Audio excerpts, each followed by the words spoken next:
So here's something different off the bat, is that because it's a social science paper, there's so many more authors, right? So it's Daniel Miller, Elisabetta Costa, Nell Haynes, who here at Colby actually, Tom McDonald, Razvan Nicolescu, I'm probably butchering some of these names, Jolyn Sinanen, Juliana Spire, Shiram Venkatraman, and Xinyuan Wang. This is Visual Images, How the World Changed Social Media. Here's the introduction.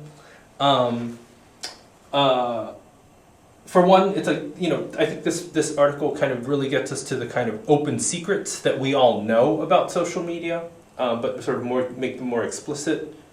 And then for one, it's like, what we see does not necessarily mean, what is, right? So there is, the presentation of yourself, but that doesn't mean that how we are day to day, that it is kind of tailored for the presentation.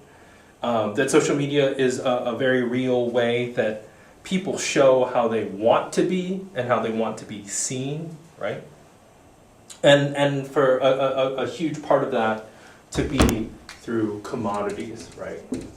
What I consume, what I purchase, right? What I own, my private property, right? But for these authors, then there is the much more critical and analytical dimension, which is on 156. Let's see, we're on 156. This is the first full paragraph, a few lines down, how such actions relate to norms in that society regarding what are or are not appropriate ways to present oneself. What we call normative behavior.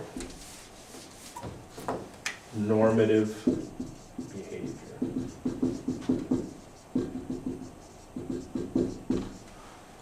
I want to kind of talk about this just for a second more, so let me change the tape out really quick. Okay, so normative behavior, normativity, right? What is normal, right? So what the authors are talking about is that even though we all perform online, on social media, on this, right? We are all kind of participating de facto in sort of contributing to a collective sense of what counts as normal and what doesn't count. We are, even though we're not consciously doing it, right? We're not explicitly saying like, if I can wear this, I can say this, I can post this, that is what's accepted and normal, that's what I'm doing.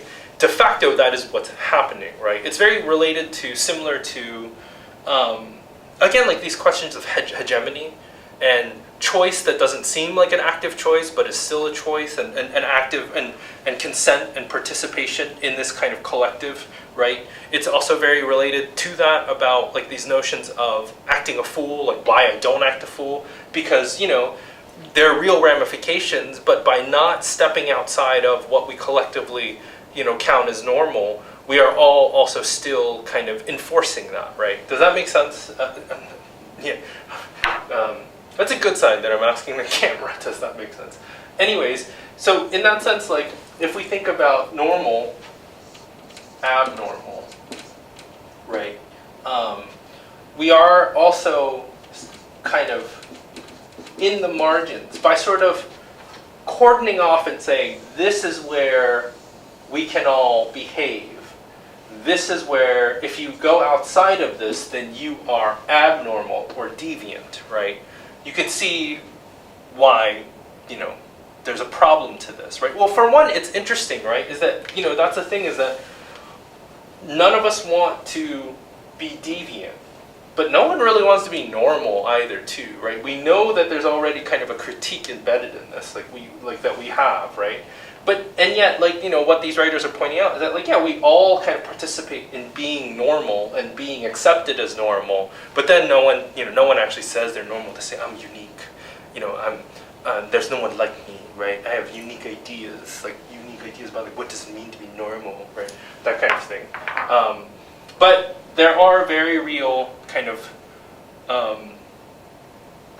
sort of political consequences to this, because, deviancy is something that is, whether it's kind of mundanely, in an everyday, it's like, oh, I don't understand why he or she posted that. I don't understand why they're wearing what they're wearing, that sort of thing.